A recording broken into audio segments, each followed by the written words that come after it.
We can't fix what we don't understand. So here's what I know about division. Political differences are good. They actually make our democracies stronger. But we've been getting more polarized for years. People talk about political tribalism. That's when you feel connected to or protective of your group or your tribe. But we're past that now. Now we're in the realm of political sectarianism. This is when you hate the other group even more than you love your own. That's what I know. For the rest of it, I had to call a political scientist who studies mass media and a neuroscientist who studies social identity. Okay, explain to me, what are the ingredients of political sectarianism? The first one is othering, so that we see people as different from us, as part of an outgroup. Inevitably, you develop a favoritism for the in-group.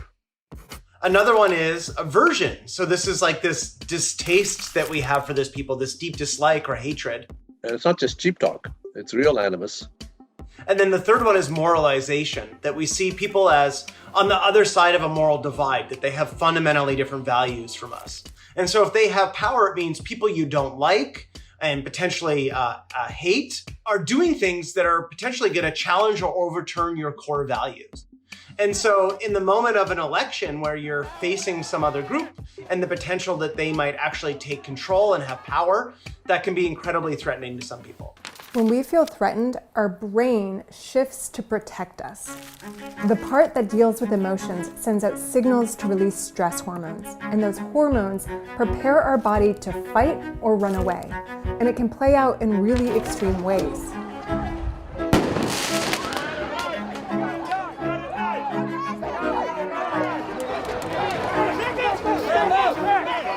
Political polarization doesn't always look like that. It shows up in quieter forms too.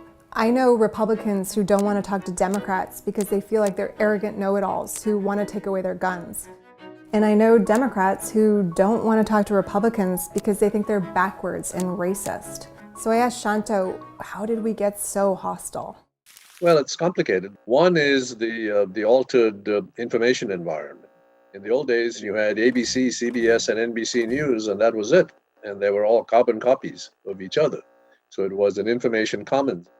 Today, you can go to Breitbart, you can go to Talking Point, and more Americans are indeed occupying these information silos in which the Republicans are simply tuning into Fox and the Democrats are tuning into Rachel Maddow, and so on and so forth. Number two is the fact that the party divide today coincides with a variety of other significant divides, so much so that you get the white versus non-white divide is also now the Democrat versus Republican divide. Democrats are the party of non-whites, the Republican Party is the party of whites. And then the third potential factor that I might consider would be simply the rhetoric of political elites. Shanto told me there's a lot of evidence that people follow higher-ups. Here's a good example.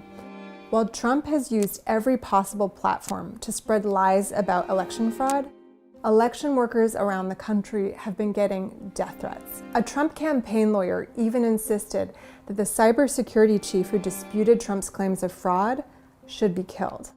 Anybody who thinks that this election went well, like that idiot Krebs, who used to be the head of cybersecurity. Oh, yeah, the guy that was on 60 Minutes last night. That guy is a Class A moron. He should be drawn and quartered, taken out at dawn and shot. Okay, good news. Most Americans are not sending death threats or getting into street fights because of political differences. Yet social media can make it seem that way.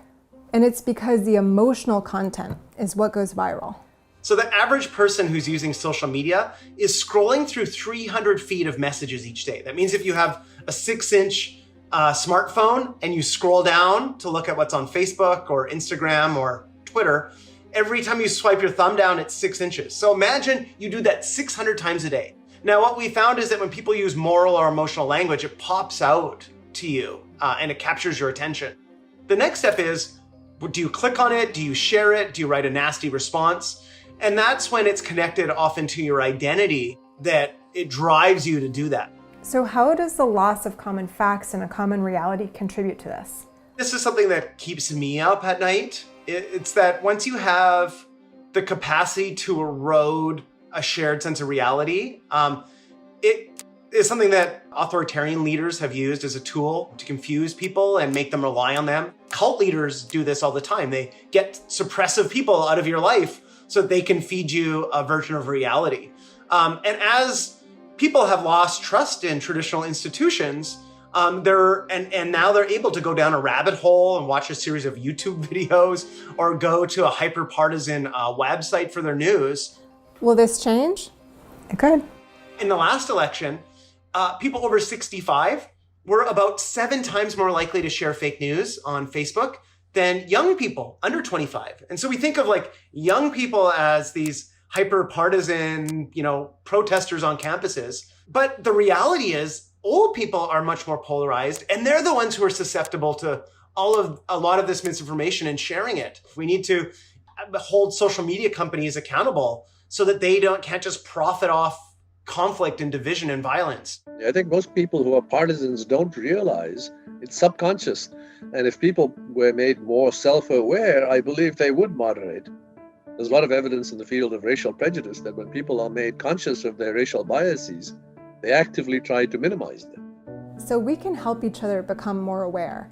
And pro tip, it doesn't help when you try to shame somebody for their political preferences. Instead, try de-escalating the conflict by talking about values that they care about.